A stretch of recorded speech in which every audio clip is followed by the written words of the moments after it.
Hello, everyone, and welcome to another episode of Observable Flutter. My name is Craig Lebenz, and I am your host so far, as always.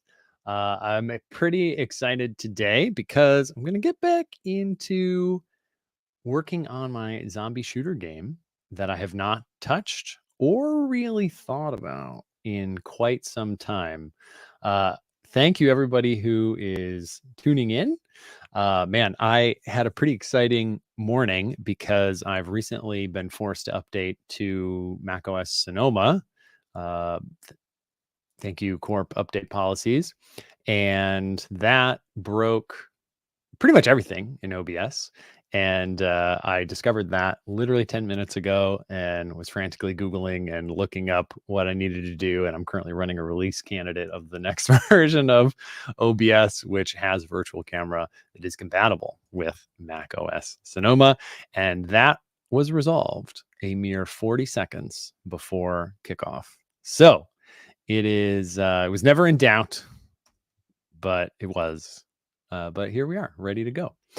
So and also OBS is my scene switcher is not working. So every time I want to switch a scene, I have to look over here and find the thing, and I don't just get to press the button. It's a tough life, let me tell you. Remember, folks, this is the Flutter community. We've got just the greatest reputation. So let's live up to it. Let's treat each other wonderfully and enjoy discussing fun Flutter topics today, as we do every day.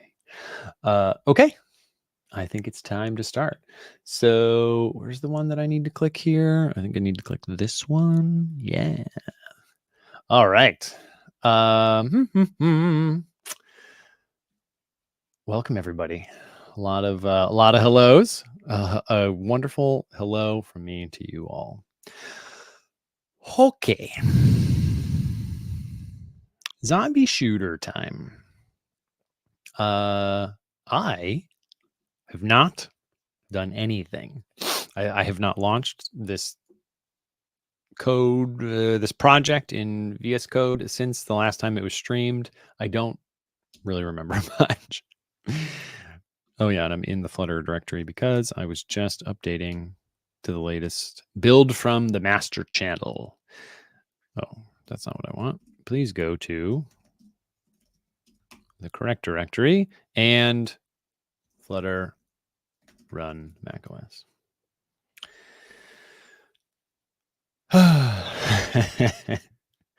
Our fortune teller here is predicting upcoming questions, but I'm not going to answer it until someone asks. So we'll see if the name gets revealed.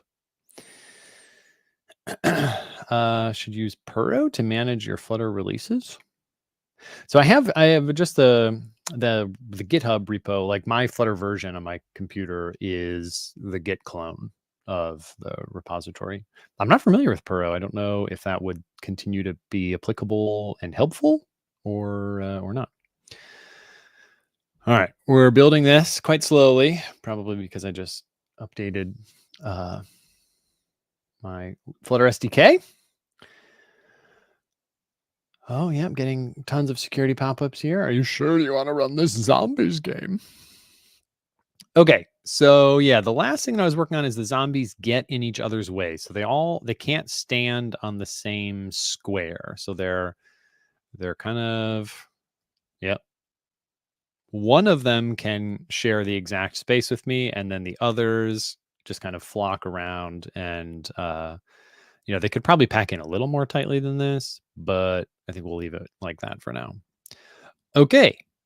So what I was thinking we could potentially work on today is swapping out sprites as the characters move so that they look like they're walking instead of our one-legged mountain climber who just looks weird.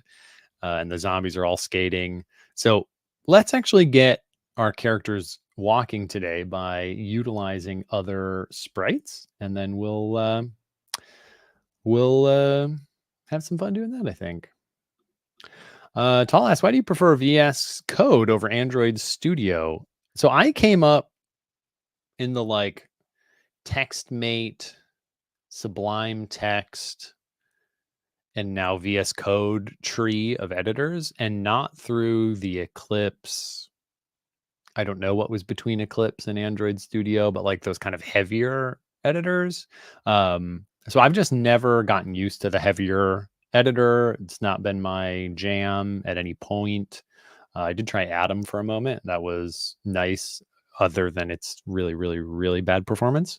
Yeah, so I've just always used really lightweight text editors, and VS Code it has that very lightweight, snappy feel.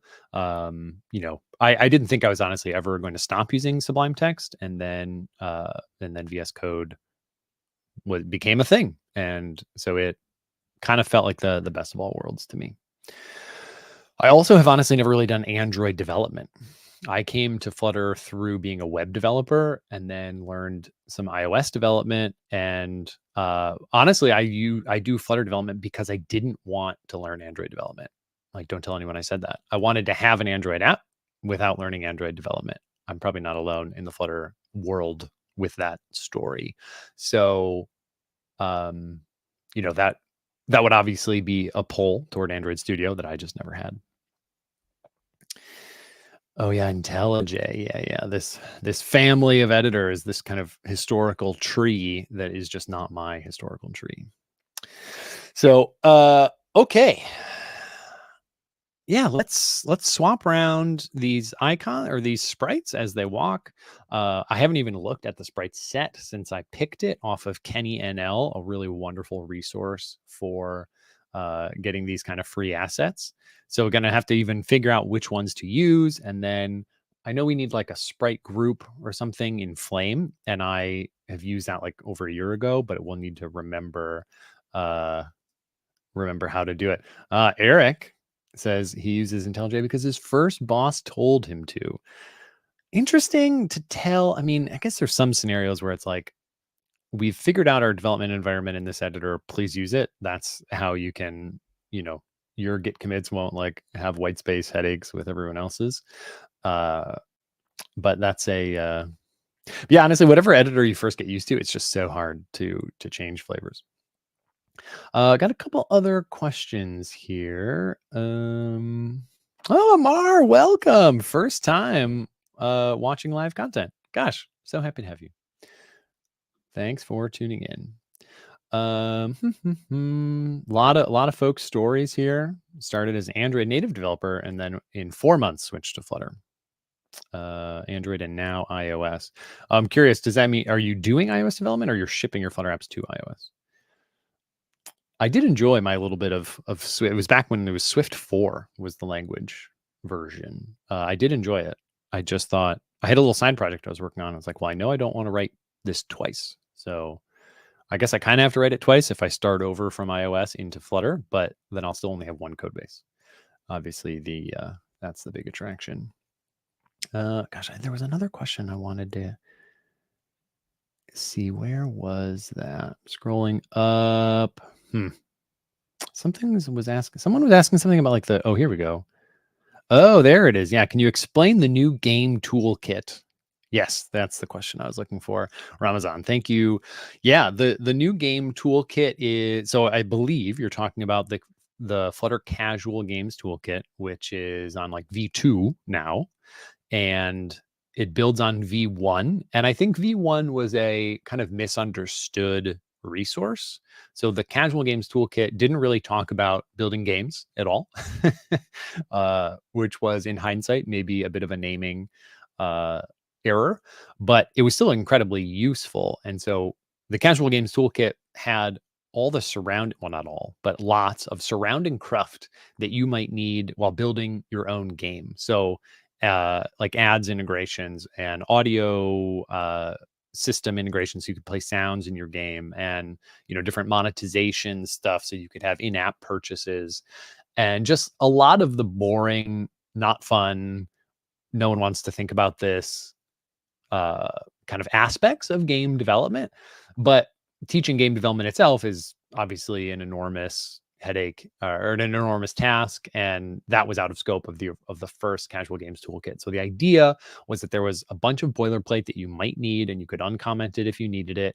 And then in the middle, there was like your code here, kind of a comment, and that's where you would just write all of your game logic, and then the surrounding stuff that you'd probably need was ready and waiting for you. That was V1. V2 actually has a non-trivial game in it. So it now begins to demonstrate how you would merge some of those surrounding resources that were already in V1 with an actual game. And that's the Casual Games Toolkit V2. I hope that was helpful. I've now missed a ton of chat messages. Got some requests to start coding. We're going to be right there. Oh, Danielle. Great to see you. All right. I've maybe missed some interesting comments, and if so, I deeply apologize. Oh, this is an interesting question. Can you do a multiplayer single game? Well, all multiplayer games, I would say, are necessarily not simple. I actually gave a talk in Berlin this summer on how to make multiplayer Pong, which you might think is the simplest possible multiplayer game. And my whole talk was about how surprised I was at the lack of simplicity. I never found any simplicity anywhere in that whole adventure. So how not to build a multiplayer game, a year of headaches or something, I think I cheekily called it. You too can learn about how no multiplayer games are simple. Okay, let's do it. We just saw how the game works. I need to pull up the sprites so we can figure out which ones are the ones we need to add. So in my Git directory, where are you? Where's my own name? I think I like to do, so I have a Git directory in like my dev directory. So all this other stuff is just random nonsense. But then within Git, I have a directory for all, I just try to mirror GitHub's structure on my own machine. So these are all users or organizations from whom I have ever checked out a repository for any reason. And then in each of those directories is the repository with the exact same name that it has in GitHub. It's not going to change your life, but it is. I find it mentally convenient to remember where everything is. So I've got my zombies directory here, and I think in the assets, yeah, here we go. This is all the unused sprites that have just been waiting for their time. Oh, this is an interesting question. Are you going to do a similar series building an app? I actually thought about that quite a bit. I think basically this was the version of that I went with first because building a game just sounded really fun. All right, I think I'm on the adventurer here. And yeah, so here's the dude. And we need to figure out what set of sprites would constitute walking. Okay, so these two seem, but we kind of need like I feel like just toggling between these two, well, maybe that's walking. Does this seem right? Is this complete, or do we need like one more somewhere? I guess this can be walking. I'm just pressing up and up and down on my keyboard right now. So we'll toggle between these for walking. Oh, I'm now finally looking at their name. It says walk 1, walk 2. So that's that's definitely it. And then where's idle? Right there. Okay, so this will be idle. And here's walking. And do we have like what would be like an attack? Because we have to fight these zombies at some point. I've been talking about like having a magic spell he casts, like a fireball or something. I'm not seeing any of these that are going to really lend themselves to casting a spell. Maybe talk, and out of his hand will shoot a fireball. Maybe that'll be this. Hamza asked, where did you get this sprite from? I got it from Kenny NL, and it's just such a cool resource that I'm going to take a second and show everyone. Oh, well, I'm not remembering the domain. Kenny NL game assets. I will Google it instead of, oh, it is kenny.nl. Isn't that what I typed? What, weird. Please come back. Wait, where'd you go?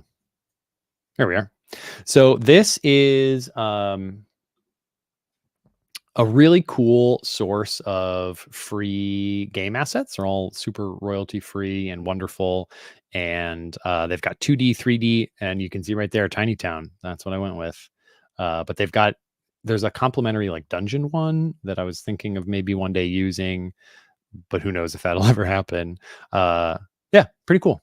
So Kenny NL, that's where it came from. All right, so we need walk 1 and walk 2, I believe, to start being incorporated, and that'll get us moving here. Oh, I should bring myself back. I'm still invisible. Got to click OBS today. My Stream Deck is lights out after the Sonoma update. Probably just need to update the software, which I didn't have time to do. Okay, so I'm going to pull up the Flame documentation, and we'll look at the sprites docs. I'm going to hide myself again, so I'm not covering words. All right. Are we on the latest version? We are. So components. Is that where it is? Thought it was here. Oh, this is a very long article. Okay. Sprite. Yep. Oh, here we go. Sprite component. Nice. Sprite animation component that run in a single cyclic animation. This will create a simple 3-frame animation using 3 different images. That feels like what I want. But that's like only if he's walking. Interesting. I haven't done this in an extremely long time. So I know there's a sprite animation group component is a simple wrapper which enables your component to hold several animations and change the current playing animation at runtime. This looks like the winner. Since this component is just a wrapper, the event listeners can be implemented as described in Sprite Animation Component. Its use is very similar, but instead of being initialized with a single animation, component receives a map of generic type T as key and Sprite Animation as value. Nice. So I bet you can like make an enum for what state you're in. Yeah, and that's what they do. So there's an enum, and then you put those enum values as keys, and then you give those sprite animation values. Wonderful. And so we store the sprite animation group as a variable in our component, and then we set its current value to the enum. Wow, this is great. I love it. Very excited. I think we're about ready to start implementing this. As this component works with multiple, naturally, it needs equal number of animation tickers to make all those animations tick. Use animations tickers getter to access a map of containing tickers for each animation state. I'm not going to lie, I don't know what this is talking about. This can be useful if you want to register callbacks for onStart, onComplete, and onFrame. Gotcha. We were oh so close. And then sprite group, but it is especially for sprites. Wait. Do I actually just want sprite group? Does anyone know, do I want sprite group or do I want sprite animation group? I think I want sprite animation group. Let's go back and look at the actual sprite animation component. So this class is used to represent a component that has sprites that run. Yeah. I guess because I want these to be cyclic, this is what I want. And the other one is if you don't, they're not cycling. This definitely feels like what I want. If you have a spreadsheet, you can use the sequence constructor from animated data. Okay, sequenced sprite animation data. So that's this data. And then we pass that to, oh wait, images.load. But here we're only passing one sprite. All right, we're going to have to play with this. Actually, this one I think said more. So this is our sprites. So we're just looping. So there's obviously 3 of them here because we're running, calling map on this list. And then we load. So yeah, this is a list of sprites, well named. And then sprite list, we future weight. This is, because this calls load. So they're actually futures for sprites. So this returns all of the sprites. And then that gives us this animation value. And then we pass animation into the animation component. All right. I think I maybe know what I'm doing. I'm going to put this code on another window. Nah, I'll just keep coming back to it. Ooh. Can we use Dart Frog instead of Node? Sure can. Yes, you can. Oh yeah, there is a pretty exciting release today. Super Dash made by VGV, and yeah, posting links is really hard in chat, and I'm not really sure why, but everyone should Google that. Okay. Yep, it's time to start writing some stuff. So I have two things. I'm going to grab all of this, and this is going in the onload method. So let's go to player. And in onload, here we go. So this is where we're just loading our single sprite, and stuff is about interesting. All right, I'm not going to do this cheeky loop thing. We just have two. That's fine. And we used this. I use this assets package to kind of there's some code generation that makes this. It scans the folders and generates this big static class. Essentially, it's kind of like icons. Icon dot plus icon dot camera, whatever the 1,000 different icons are in the material library. So we have this for our own assets, and I'm going to use that. Okay, so I'm going to use a list here, and this will be asset.load, and I'm going to bring this down, except the one I need is walk1 ping. Awesome. Oh, is it not asset.load? What was it? It's sprite.load. I have the memory of a sprite.load. You need to be async. Can onload be async? Yes, it can. Wonderful. I guess it's a future or situation. All right. So we need that. And now we need walk2.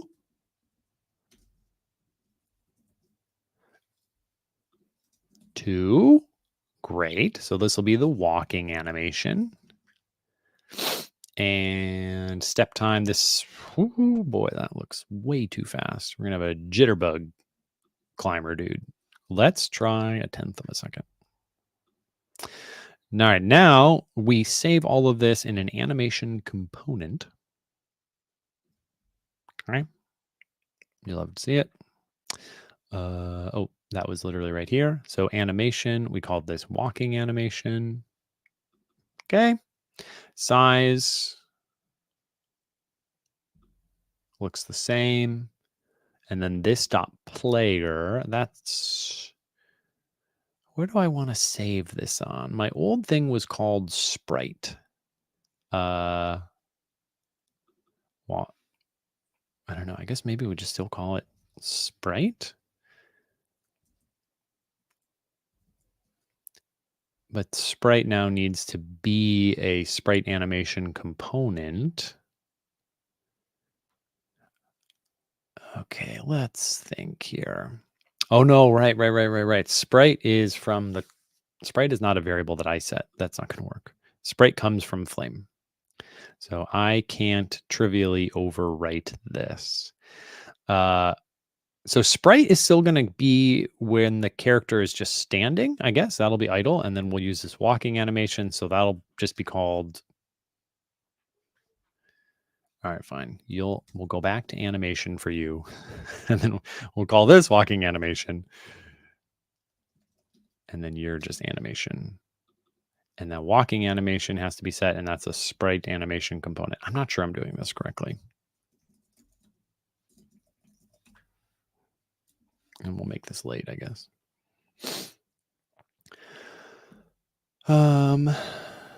Just checking to make sure I'm not missing anyone being like, Greg, you're doing it wrong.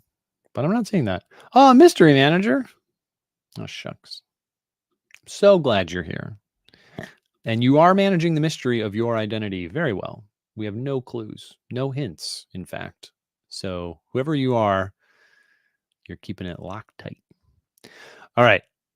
So we have this animation, and now I need to use it. And I'm not going to lie. I don't know how to do that. So sprite animation component, this not player, like it's not clear. Where are we here?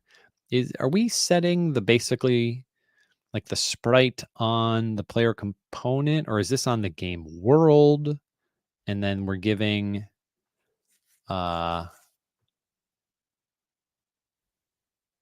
if you have a spreadsheet, you can use a sequenced constructor. Yeah, I don't think we care about that. I'm not actually sure. The ticker, I don't think we're going to create a callback for this. So we don't need to worry about the ticker. Additionally, game spread. Need to figure out how to actually do this. I know that the component just renders its sprite. Like that is a kind of sacred thing. Do I need to set sprite to be? So maybe I need to actually kind of like save late sprite equal, or sorry, late sprite idle sprite. And then this can become idle. Okay, there's only one idle, I guess. So that's going to be the idle sprite. So now I've kind of saved game images from cache. I appear to have done something earlier, and I could have done that as well. So I cached these adventure, the old adventure pose.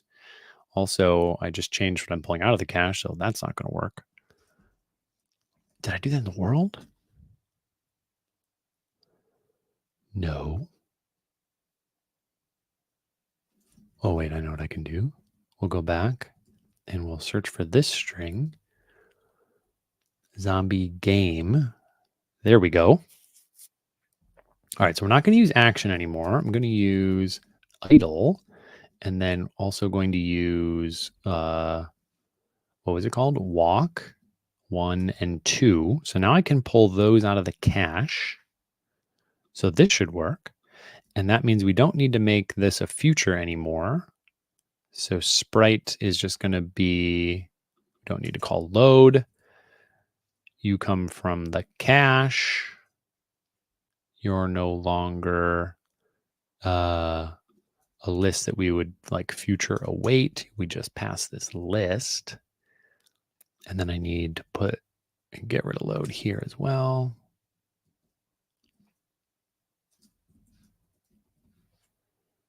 Need a trailing comma. All right, I think that's better. I still don't know how to do what I want to do. Oh, should I make this code a little bigger? It's not that big. Tend to try to be even larger than this. All right, I think that's better. I still don't know the correct way to hold this in terms of constantly setting the sprite value. Oh yeah, this needed to be idle sprite. Right, so now the magic sprite value, which is what Flame renders from a position component or a sprite component, I need to set that somehow from the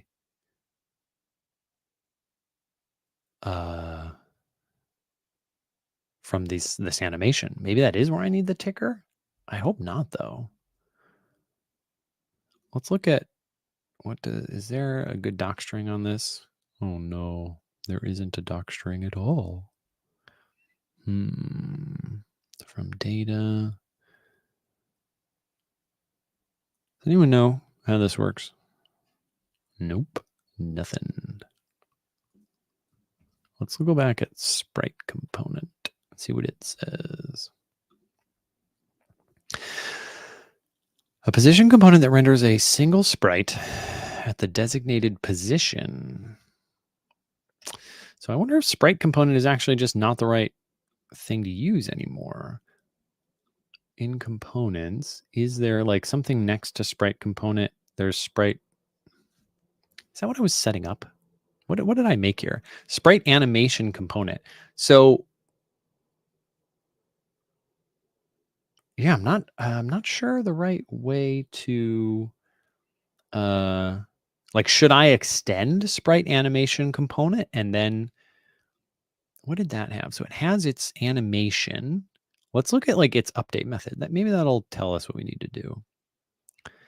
There's this set animation, that's fine. Render animation ticker. Oh, interesting. Animation ticker get sprite render. So in update, the component calls the ticker. Okay. I think I want to change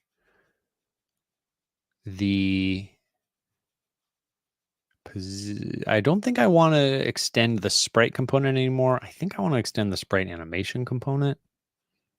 And then I'm not going to make this as a child. I mean, I guess we could just render this, right? I could add walking animation. I wonder if this would work. And then this wouldn't, see, I wouldn't be a sprite component anymore. Now we'd just be a position component. And then I could potentially toggle between showing the animation, the walking animation, and the idle sprite. Maybe that's what I do. Maybe that's what we do. So in update, this is fine. All right. I don't think it's going to this isn't like going to make sense or be good or anything. But what I think if we refresh the app, we might see our character just walking no matter whether or not they're moving. And it'll be our job to then remove walking animation when they stop walking and instead add idle sprite. And then we start walking again, remove idle sprite and add walking animation. Let's find out. Maybe that'll work.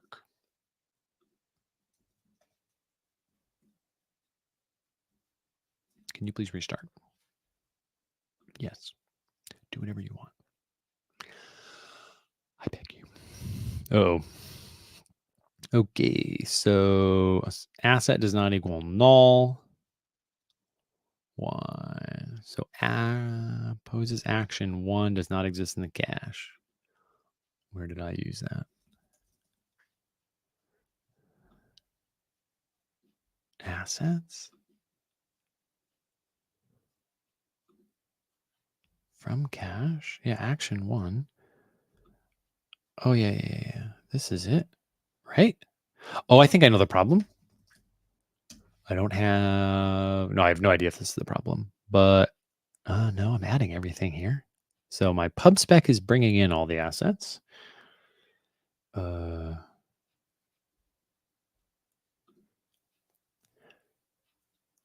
right, so wait, I've got reading chat here. We need a callback. That does seem to be a way to do it. I think my current strategy could work because it's just it has its own default callback to just toggle the things and then render the one that's current, and that seems fine. And randomly, I'm not going to make this as a child. What's this? Okay, so I don't think the problem is that pub spec's not bringing the thing in. Oh gosh, I almost closed StreamYard. That would have been bad. Oh no, terminal, this is what I want. The enormous size of everything here is becoming a little tedious. Okay, so this was in player 34. Is that where that's happening? What's happening there? 34, action 1. Oh, I changed the asset. Oh, you can't hot reload code that changes what you read from the initialization cache because that's not going to rerun what is cached. Now is it? There's your problem. The old hot reload when you changed the startup code problem. A timeless Flutter experience.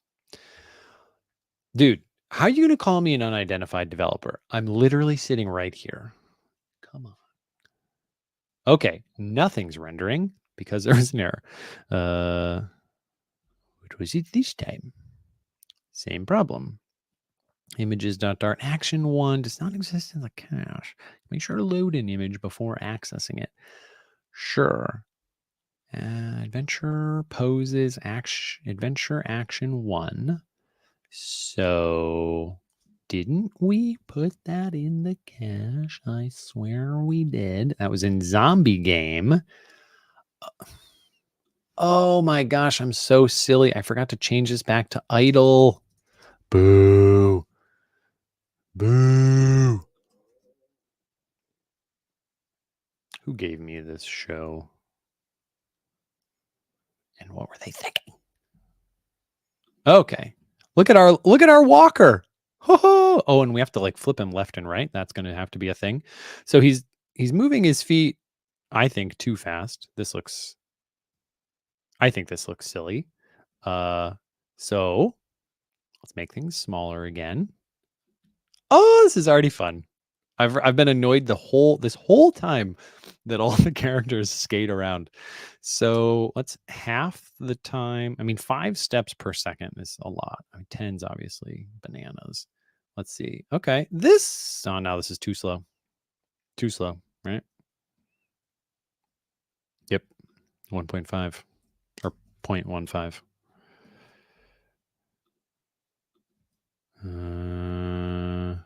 All right, we're going with this, even though it's not that satisfying. Okay, very exciting. Now let's handle the stopping and the starting. So the initial thing, we're not actually going to add walking animation. We're going to add idle sprite.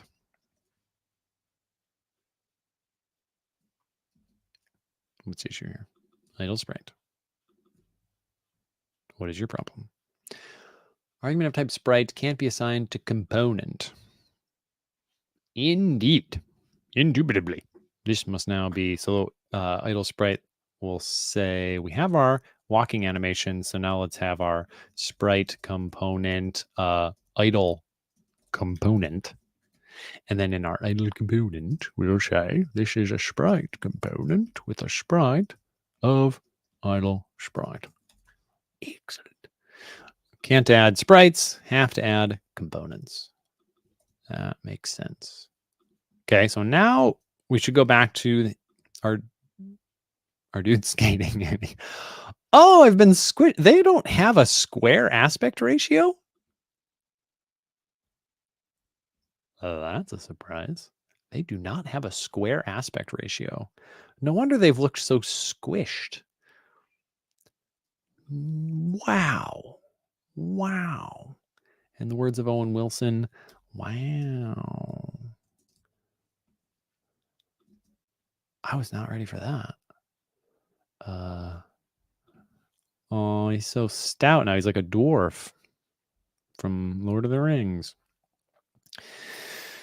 Okay, that was good. So let's start walking and stop walking, and we're gonna need the enum.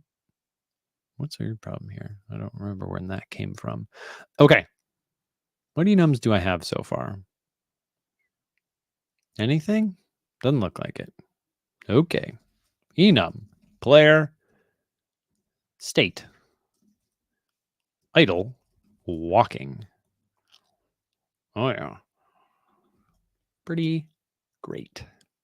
So we'll now have our player state. We'll just call it movement state. So it's actually, I'm going to rename the whole enum. Player movement state. And that's this. And you default to idle. And in our update method, we can probably say if state, no, movement state equals movement state dot idle. No, I don't think so we can have a method at the end of the update, or we can have some code at the end of the update method that is like, if you're in idle, remove the idle component, or sorry, remove the walking component and add the idle component. But we can also just leave the idle component. So we'd have to kind of know, are we in the idle component because we just transitioned to it, or have we been here? Because if we've been here, we don't have to do anything. So that's the headache if we put this code at the end of the update method. The positive of putting it at the end of the update method is it's all in one spot. The alternative is that when you start walking, wherever that code is, it makes the change because it knows it needs to make the change. And when you stop walking, it reverses the change. Downside of that is the code is spread out.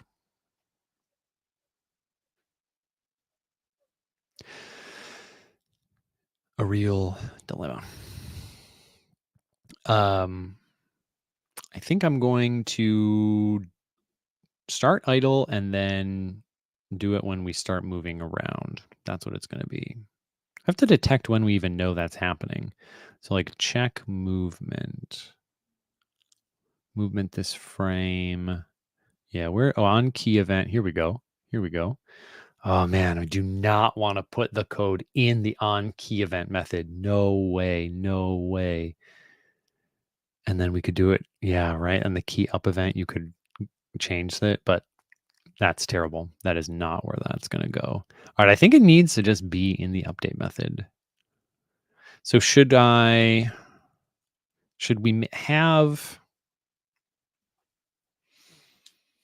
could have Boolean flags for whether or not the given component is already mounted. That'll help us know whether or not we've been in the state. Is this making any sense? Am I just rambling? Hopefully this makes sense. So our walking animation, can you check to see if a component is added? Is that a thing?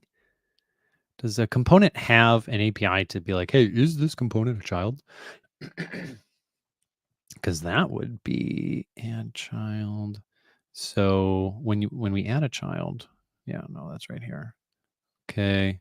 Oh, we could see underscore parent means I can't access it. Is loaded. Nope, that's different. Is load. Children. Oh, children is not an underscore. That means we could say if children doesn't contain.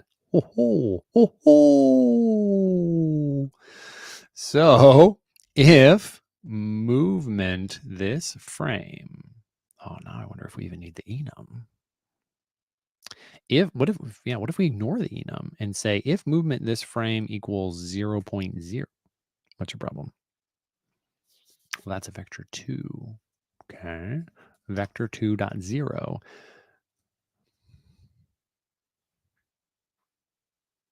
Function vector 2. What are you talking about? That is a vector 2. What is the error here? Is it that I didn't do this? No. The type of the right operand. Function vector 2. Oh, I have to call this. I always misremember this as a constant. I could also say if length 2 equals 0.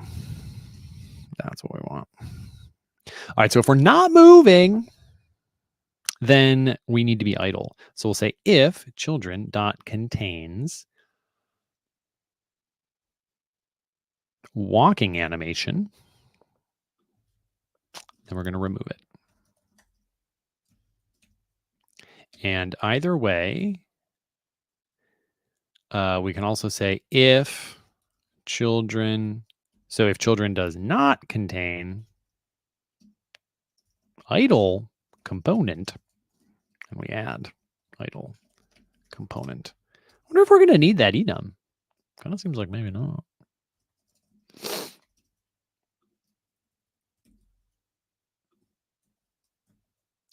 So here we are the inverse. So this is if we're not walking. So down here is if we are walking. So if you do not contain walking animation, add it. If you do contain idle, remove it. What do we think? Is it going to work? Is it going to work? Let's find out. All right, not walking. I had the key. Oh, look at us walking. Do, do, do, do, do. Stop walking. Started walking. Stop walking. Start walking. Stop. Start. Stop. Start. Stop. Start. All right. That seems pretty good. Way more of a game. The zombie is going to be a lot trickier, I think, because of how they're staggering. And if we can get their footwork to kind of make sense for their lurching and their veering, that'll be very cool, but could be a little tricky. So beautiful. Ship it. Yeah, this is a great game. Triple A. All right. I am going to commit this actually because it works. It'll be really interesting to see how this code ages when we get to the part of the character casting a spell. That's when I think the enum will start to be valuable. I'm going to remove it now because I'm not using it. And so it's just confusing to have it even exist. But I anticipate once there's more than 2 states, this kind of nasty implementation is not going to age well. But I'm not going to try to build a super abstract, really declarative machine for a state machine essentially to move through just the 2. We'll like figure it out when we get to having the 3rd. All right. So what have I changed in all of ye? Lock. Okay, I don't remember doing anything, but whatever.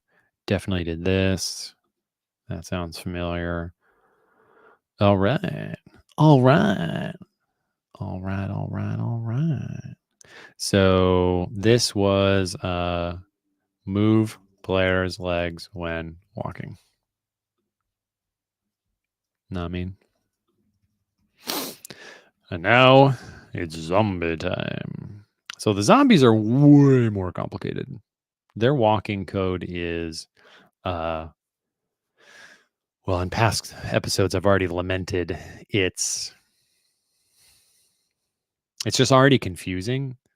I've never seriously made games before, so I don't really know the patterns for how you architect all these different aspects that are influencing how an actor in your game behaves in a world, because it's going to rarely be true that the order you apply these is just totally irrelevant. That'd be wonderful because you just have like a list of things that modify the behavior of your actor, and you just add, a new system into that list, and it, maybe your update method like runs through them and calls the thing and passes the icon in and whatnot, or it passes in, yourself to this modifier, and then you get back your new thing.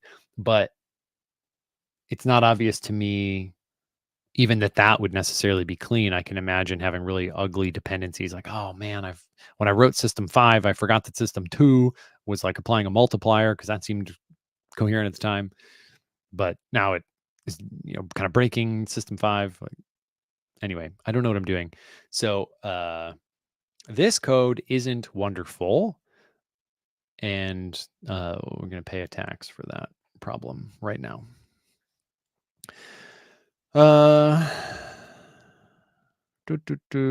we use Firebase AI machine learning kit to implement AI for zombies? In theory, I guess, yeah. I'm curious what AI behavior you would want them to do. Right now, they just track the player. I mean, zombies are not very smart. So one of the things that an earlier realization was that like normal pathfinding didn't really make sense for zombies because they get stuck on stuff and they can't find paths.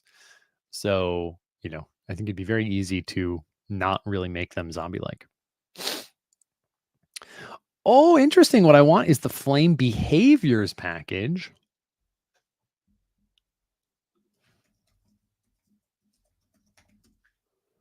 you're telling me that this head scratcher, oh, from very good. All right. This head scratcher that I'm scratching my head over has tickled scalps before. Is that what you're saying? All right. Here we go. Full documentation here. Conventions, event, getting started. All right. So yeah, they've got behaviors. Define a custom entity by extending entity. Okay. And then we give it a list of behaviors. This is looking promising. Later, we'll see how to mix an entity and a component. Oh, later is literally right down here. So there are two types of entities in Flame behaviors: entity and positioned entity. Has a position and size based on position component. Love it. Oh, this is way too small of code or text. And I need to hide myself. So I'm not covering the text. Position entity. These entities use the entity mixin. Great. So that's what, yep. That's the power of sprites, or sorry, components and entities coming together. If you want to turn any component into an entity, you can use this mixin. Okay. Before I would know whether or not I want to do that, I need to learn more about entities, which I don't think I skipped yet. All right, behavior. A behavior is a component that defines how an entity behaves. Love it. It can be attached to any component that uses the entity mixin and handle a specific behavior for that entity. Behaviors can either be generic for any entity, or you can specify the specific type. Yeah, nice. I was wondering. Yeah, and we can do this. That's great. Behavior composition. This is probably where the money is coming. Each behavior can have its own components for adding extra functionality related to the behavior. Okay, that's fine. Sure. Note, a behavior is a non-visual component that describes how a visual component, the entity, behaves. Therefore, a behavior cannot have its own behaviors. All right, seems fine. So we can give components, which are those flame components. Or are they something else? We can give some kind of component to a behavior, and then behaviors list up into entities, and then entities mix with flame components. What's next? Handling input, naming conventions, code conventions. All right, this is interesting. This could be a really interesting refactor. Might have a stream to refactor the zombie class and use this, but that stream is not today. Thank you for that hot rec. Bin. Wonderful. Thank you. Oh, that's an interesting question. Do we need to make games responsive for their screens? How does that work? Yeah, the camera component system works really well for that. So I don't have not a amazing implementation here, but the fact that this behavior of the game, oh, I'm still invisible. I don't know, maybe you all like that. The fact that this behavior of my game as the screen changes size is like obviously reasonable is from the camera component system in can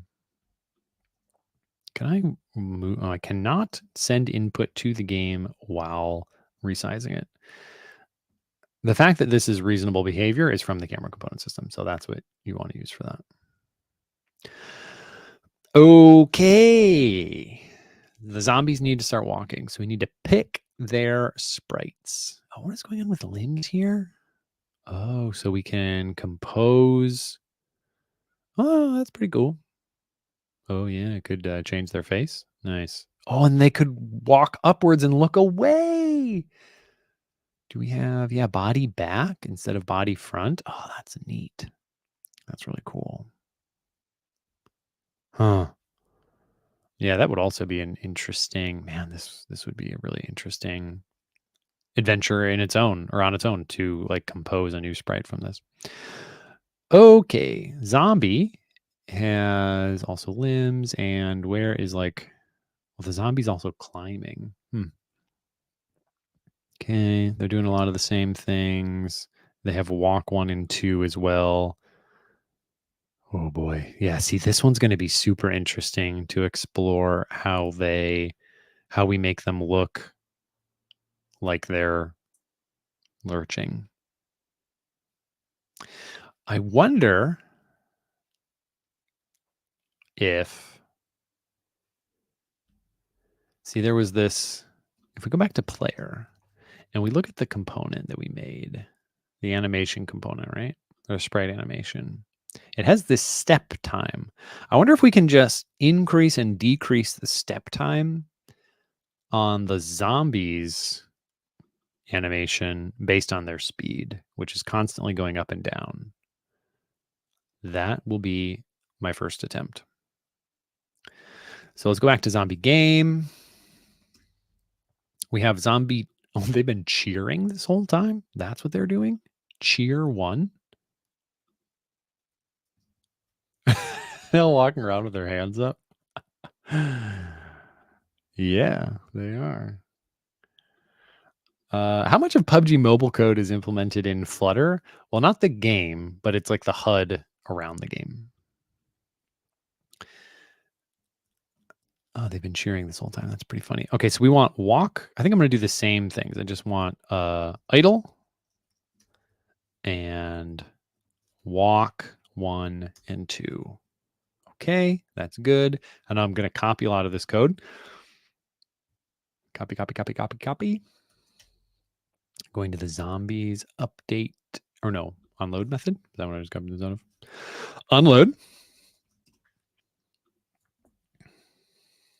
Yeah. Okay, so the old sprite is gone. The zombie is now just a position component, just like our player position component. And they are going to need a walking animation and an idle component.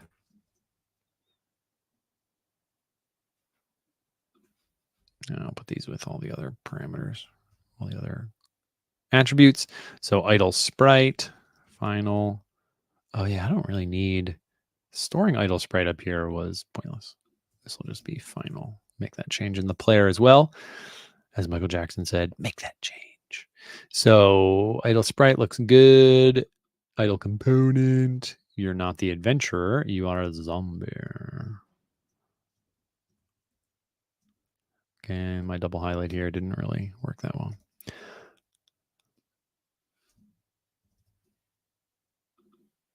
Oh yeah, of course. Of course. Horses, of course, of course, of course. There's the idle. No, I have to pull it from here. Zombie idle. Okay, so we've updated all of those. Now the zombie's kind of never actually standing still, really, is it? They're always walking around. So I don't know, maybe they don't need the idle sprite. Maybe we just add.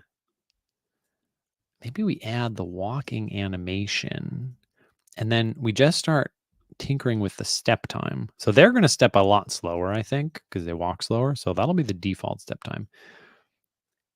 Actually, let's store that in a value. Static const default step time equals 0.25. Default walking step time.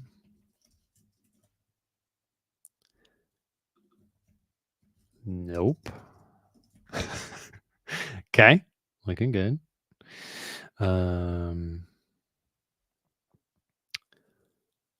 Now, so veering is just steering. So that's not, I don't think that's going to impact our step time. But lurching, that was like the zombie kind of coming to a stop and then stumbling forward and whatnot. So lurching is maybe when they should move their feet. So let's look the lurch curve. Oh yeah, they had like a random thing there. Lurch. So in the update method in chase, let's apply veer to path, move along path, and move along path so they get unwalkable collisions. and then we eventually apply lurch. Oh boy. So in apply lurch, so we have our percent lurched. I don't remember the range of this number. See, this is what I'm talking about. This code isn't very good. Oh, this is gonna. I only want this to be for like one zombie. If print lurch, do this, and print lurch is going to be a new parameter. I don't know if you all. Oh, I have debug. All right, perfect. So this is just going to be if debug, then that. And now debug comes in as false for all these. So we just want to make one. It's probably in the world. When I make all the zombies, we're going to set debug to true on one of them. And we can watch its lurch value go up and down. Here we go. Zombies to add. Nice. So debug here is going to be whether or not counter equals, just pick one value. Restart. Here we go. So the lurch, oh, it's a standard curve, of course. So it's going between 0 and 1, right? Does it ever get up to, yeah, really close to 1? Awesome. And then it goes back down to 0, and then it climbs its way back up to 1. Perfect. Did it stop? Oh, no, here we go. Oh, look at them. They're all walking. Oh, man, that's way too fast. 0.25 for them is way too fast. So you go back down in, let's get rid of debug, go back to zombie, get rid of that print statement that I just added. So percent lurch is going from 0 to 1. So we could potentially say animation walking animation dot step. Oh no, please don't be private. Walking animation. Please don't be private. Where's our constructor? Am I just misremembering the name of the thing? What's going on here? Oh, it's on the animation on the component. So animation.step_time. That's what I need. Walking animation.step_time equals default walking step time. Oh no. Oh no. Is step time frame.step time? How does step time get set? Frame.step time. Oh boy, this does not seem like it's gonna be. Can we update the step time? Oh, Ben, you had a good idea. Debug true for one zombie. Yep. Oh man, I don't know if we can update the step time. I can also imagine that doing so would like launch the sprite animation into an undefined state. Oh, here we go. Step time. Yeah, we can do it. Assert step time greater than 0. Yeah. Oh, yeah. Okay. Here we go. That makes sense. So we can set the step time. And it takes a double. So what are you complaining about? Property step time can't be set unconditionally because the receiver can be null. Read the error message, dude. So when they're not moving at all, then they're not going to step. But also need to slow down this. Let's try 4.5. I guess just 5 for now. See how this looks. Game crashed. Awesome.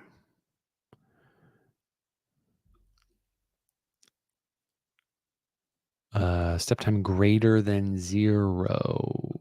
Yep, the animation does get down to 0. So we just read that assert. There we go. So percent lurched here. This will be the max of that and 0.01.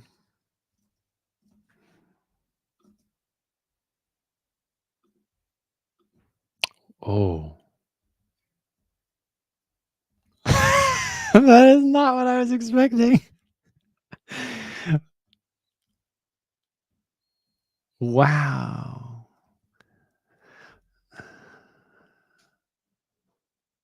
So the default step time, like all the most we would do is just keep the step time at itself. Or, oh, small values are big. I need to do 1 minus?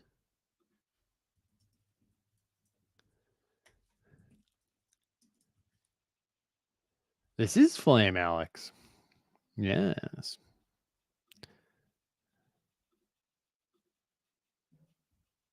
Crashed. Good stuff. Super good stuff. Probably the same assertion. Yup. All right, I got to think about this. So we're going from 0 to 1. And right, when the animation value is 1, that's full speed. So at that point, I want to have basically no modification on the step time.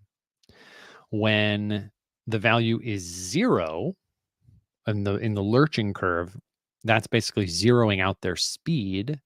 And then I want to zero out the zombies' step time, which would involve increasing the step time. Right? I need more time to pass between the animation changing.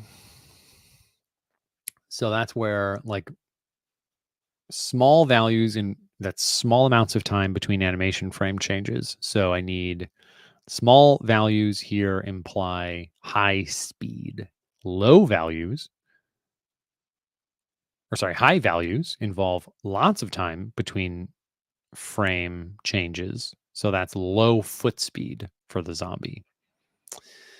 So I think what I oh, I'm not sure. So what did I type right now? I've got 1 minus the percent lurched, the max of it. Oh, I think I want min like 0.99. But let's still think about this. Because I could have had 1 minus, I could have had like basically 0 subtract 0.1, and then that's why it got to below 0 and we had the assertion error. This will actually address the assertion error, but is it actually still what I want? So when the percent lurched is like really, really low, the zombie is basically not moving. So let's call this 0.1. Whoops. So we're going to have 1 minus the min of really, really low, right? And 0.99. And that is, of course, going to be the minimum is the really low value. And so we're going to get 1 minus almost nothing. So that's 1. So we essentially will say the default step time times 1. So it's not going to change. So when the zombie gets really, really low in movement speed, then that is just when they'll have their normal step time, which isn't actually what I want.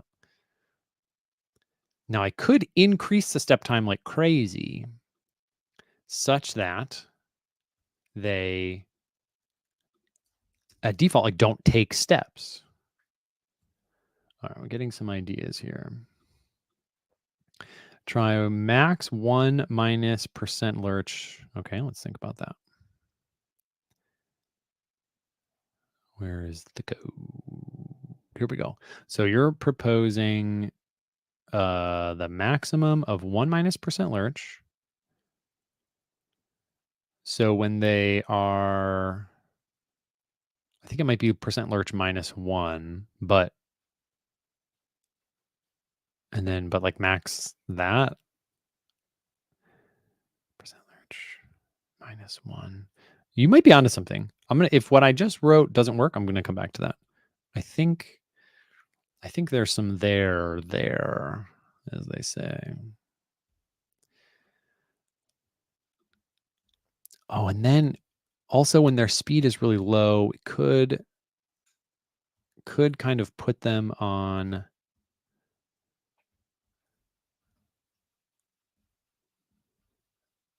Yeah, when their speed is really low. No, this still looks just ridiculous. I'm going to go down to 1 zombie so we can kind of focus on something. Player, zombie game. Oh, it was in the world, wasn't it? Zombies to add. Uno.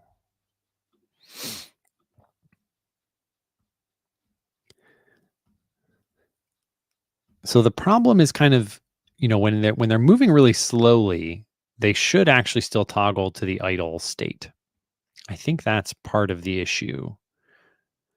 And then when they're moving faster, they could maybe take a big step or something. In general, I think this is okay, other than, they do still some skating that's not very satisfying, and they stay in the walking state even when they're barely moving at all, and they should definitely be not moving their leg. We don't want them doing the splits when they're just standing still. That's not very zombie like. So I'm going to return to the zombie class and restore. I think there's a real chance, by the way, that my whole lurching, swaying algorithm just isn't very good. I think what potentially should be the case is they have this own little inner state machine where they spend 500 milliseconds maybe not moving anywhere, and then they have a very distinct 100 milliseconds of taking a step, and we could just show them taking a step during that time, and then they go back to not moving, and then they take a step, and then they not move for a while, and they take a step. Oh man, I do feel like that's a lot better than what I'm doing, and I think that I'm going to do that. I think I'm going to make that. I'm going to do that refactor. That's how this is going to work. Okay, so they're going to need idle and they're going to need walking, and then we're just going to move them through an alternating states of not moving, quickly taking a step, not moving, quickly taking a step, and that I think will be good. All right, let's do that. That would be an exciting win to get the zombies walking around and looking pretty decent. Can they have the Michael Jackson do a moonwalk? That's actually a really darn good idea. Not very zombie-like, but that would be pretty funny. Okay.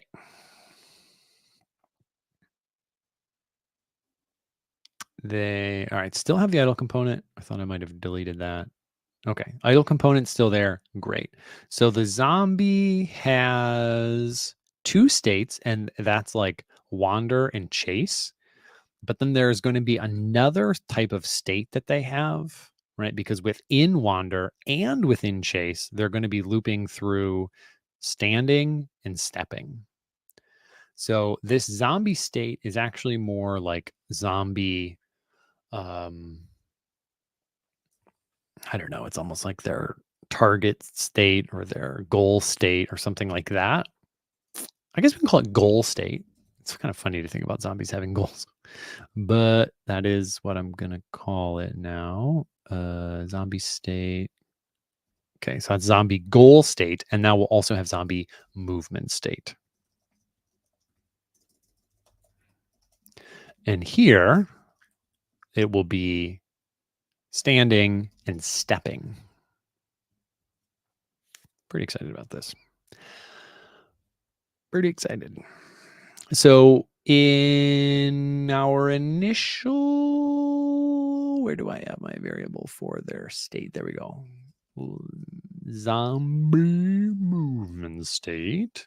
So it's going to be movement state equals dot standing. Also rename state to goal state. Again, giving zombies goals is, it just feels, I'm seeing, oh, I gotta go further down for the red lines. There we go. Goal state, goal state, goal state. Looking good. Looking good. All right. Apply veer. No. Lurch. That's what it was. So let's remember how this works. I wonder if I can just reuse this machinery. Apply lurch. So their speed was like this kind of continuous wave that was irregular. It wasn't a perfect sine wave. That's why we've got these different curves. I think. Yeah, set lurch. Does that change the curve? Yeah. Yep. So it's this kind of irregular but still analog wave. And now it's going to be way more stepwise, where they just start stepping forward and then stop completely. And that I think is going to be a lot more satisfying. So in apply lurch, yeah. So I don't think we care so much about the curves that we were picking between. Don't think that's a big deal anymore.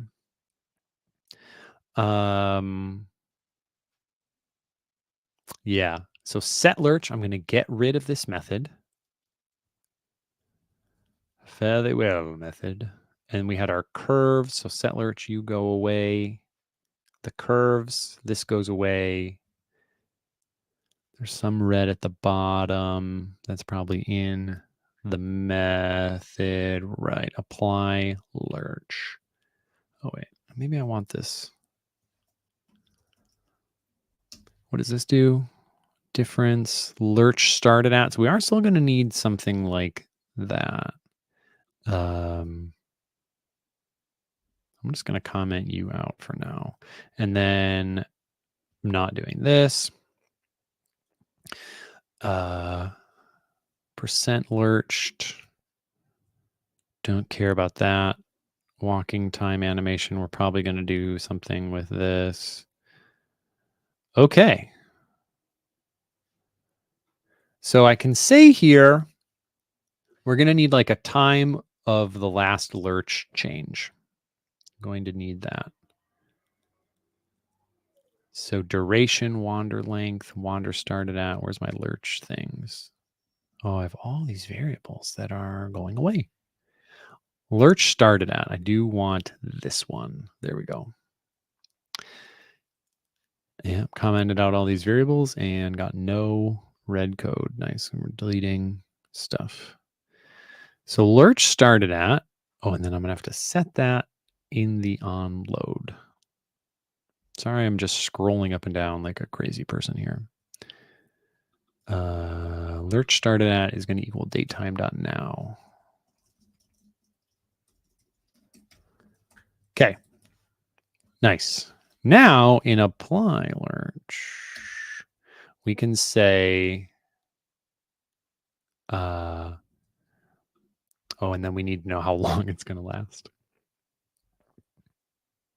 Lurch duration. Yeah. Some shared concepts.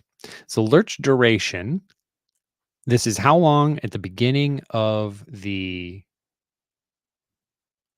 start of the game the zombie stands still before taking their first step. So let's have a method that does that. Get lurch duration, and this will return a random duration within some established confines.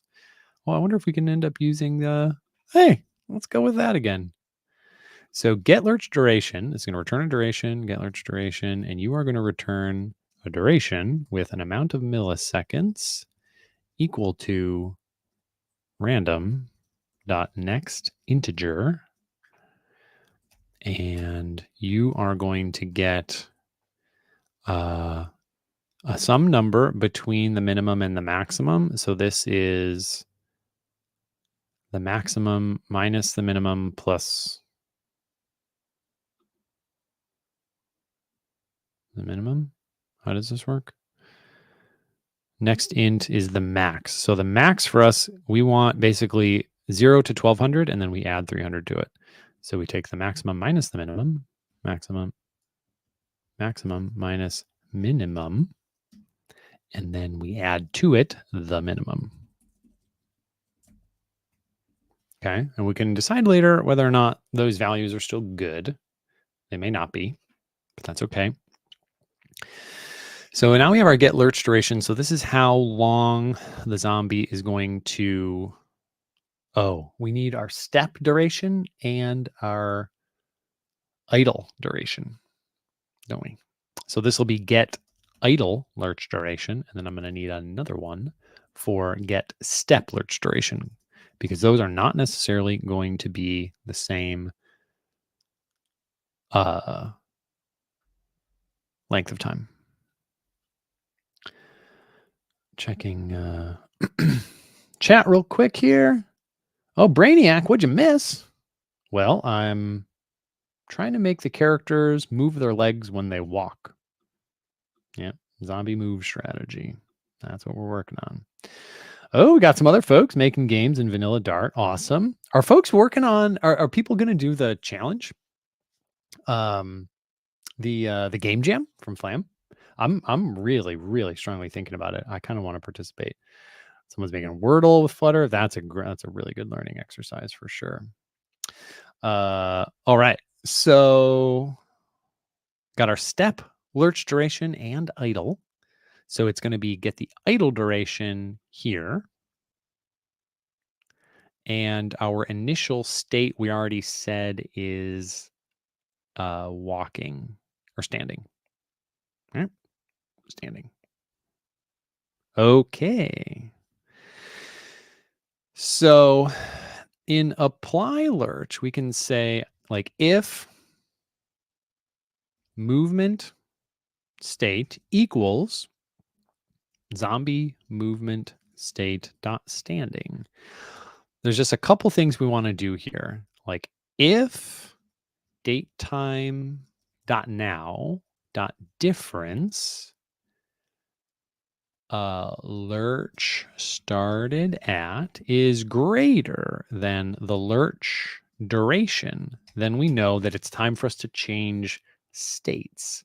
So we could say movement state is now for the next frame is going to be zombie movement state dot stepping, and our lurch started at is going to be now, and our lurch duration is going to be get step lurch duration. But at the end of this, we were still standing for this frame, so our speed is 0. Okay. Else, if the movement state is, oh, I could have done a pattern here. I'll worry about that later. So we have a similar question. Has too much time passed, basically? If so, I think we're going to want all of these methods.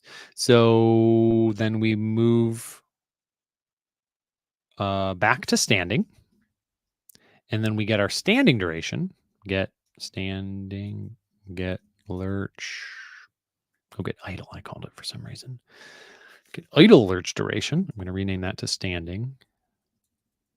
Standing. And then we return the speed. And this is the actual thing here. So the speed is, I guess, just 1. Return speed. Maybe. We could also, in here, we're going to switch to stepping. So we could remove the idle component. And we can add the animation, the walking animation. And we can do the inverse down here. So this is remove the walking animation and add the idle component.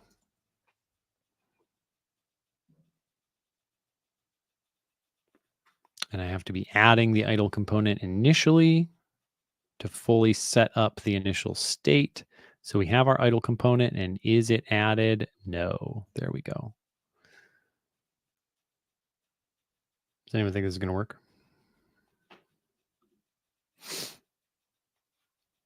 Oh, I skipped your question. All right, scrolling back up. Oh, thoughts on Project IDX as a Flutter IDE? I think it could be quite cool if they can really stick the landing of efficient emulator. If the friction to emulators is strong, then it will be. I think it has real potential. To me, that's the value proposition for a Flutter developer. Um, so if that, the Android emulator is just kind of always bedeviling me. So, oh hey, Philip, howdy. Elegant Management of Game Patterns. Yes, that book is so great. Bob is such a wonderful writer. Holy smokes, yes. Complete endorsement of that as well. I read most of it a really long time ago, and I think I'm probably showing right now that I've forgotten all of its important lessons. I think what we wrote just now may work. After I get rid of this last bit of dead code.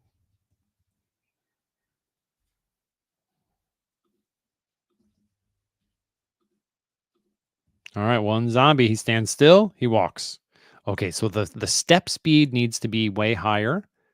Yeah. Speed needs to be way higher. Oh, also, his speed itself needs to be lower because I used to be constantly reducing that speed with the lurch curve.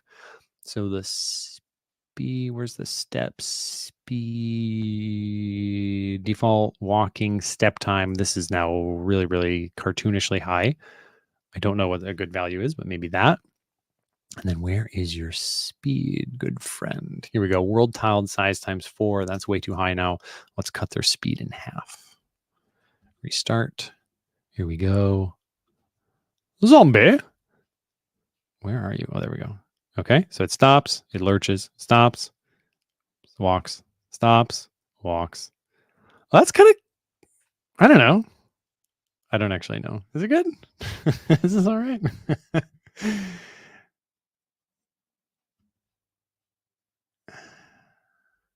It seems all right, I think. I think its legs need to move a little faster. They definitely need to move faster. But we're kind of I think it's kind of in the right space. There we go. Let's try this.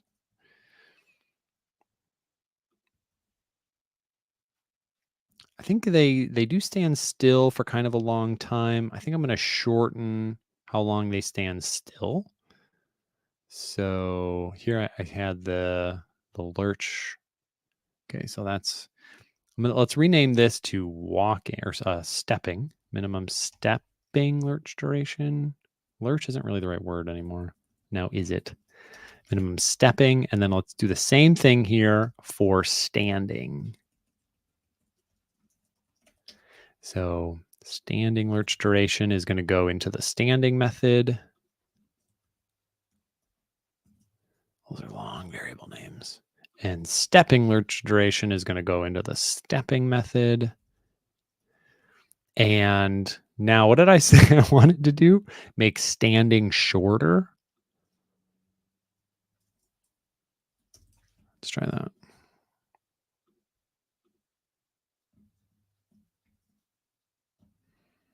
Okay, this seems okay. This seems all right. More zombies at once? Yeah, great. Good call. World. Let's go back to the feel of the horde is what really matters. I think I might take debug off as well so we can not, yeah, that's just obscuring everything. Where is that set? Debug.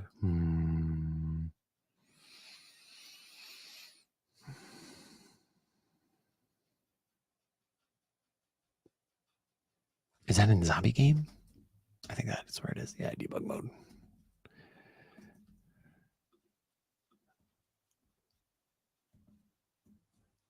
All right. I think it's like okay. What do folks think? How does this look? I wonder how they look when they get caught.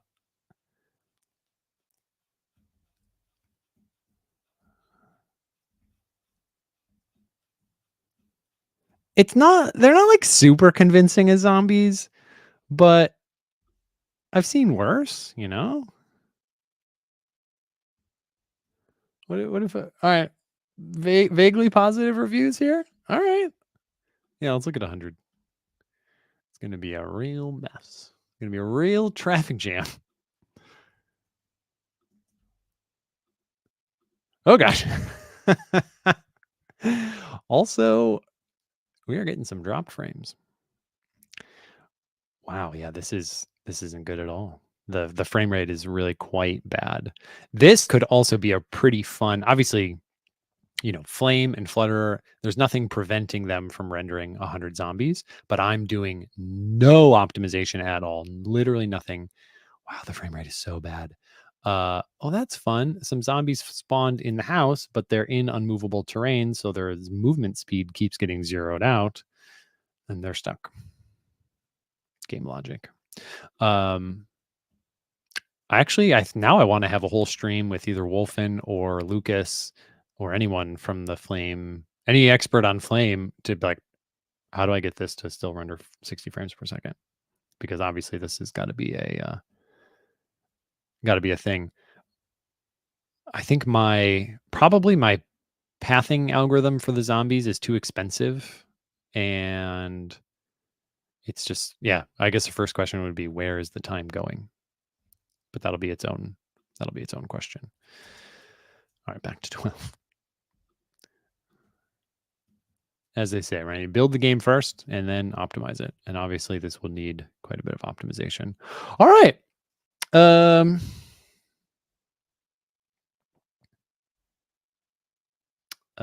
Yeah, probably the pathfinding. Deshank. Uh-oh. Did I ignore another person? Positive feedback from my side. Great. Is there something else that I missed? Oh, show more zombies? Why did that? Deshank, are you feeling ignored? I hope not. Are you running debug? Oh, release would be faster. That's a great point. I'm definitely running in debug mode. Yeah. All right. Well, this is pretty good. I feel good about how this went. And there's definitely some opportunities for improvement in future streams. We can try to optimize the pathfinding. I'm sure Lucas and or anyone who's just made games before would have ideas on how to make the algorithm more efficient. I have been pretty interested in using called Rive now, but not yet. I've been talking with them behind the scenes to come on the show, and both of us have just been really busy. So having it's cute, not terrifying. Yeah, I agree with that.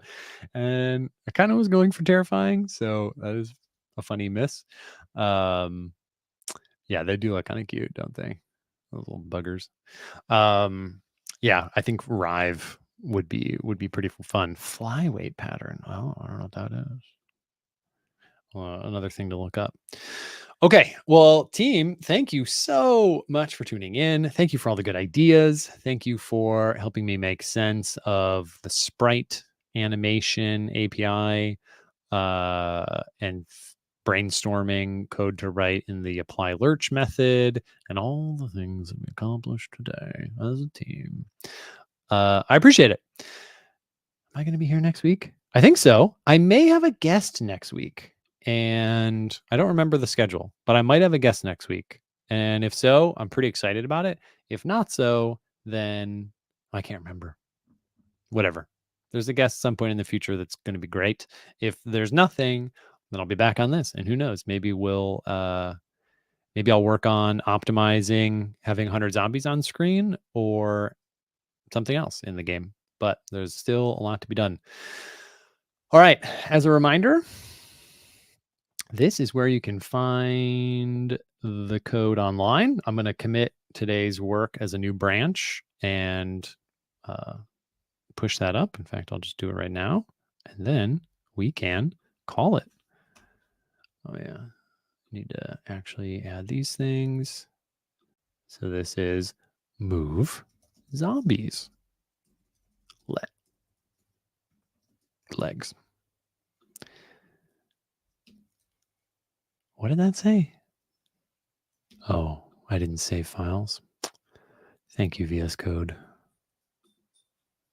But no change. Something's weird. Yeah, okay. Commit. Thank you. And git checkout branch episode 07 zombie, or no, we'll call it sprite animations. And upstream. Huh?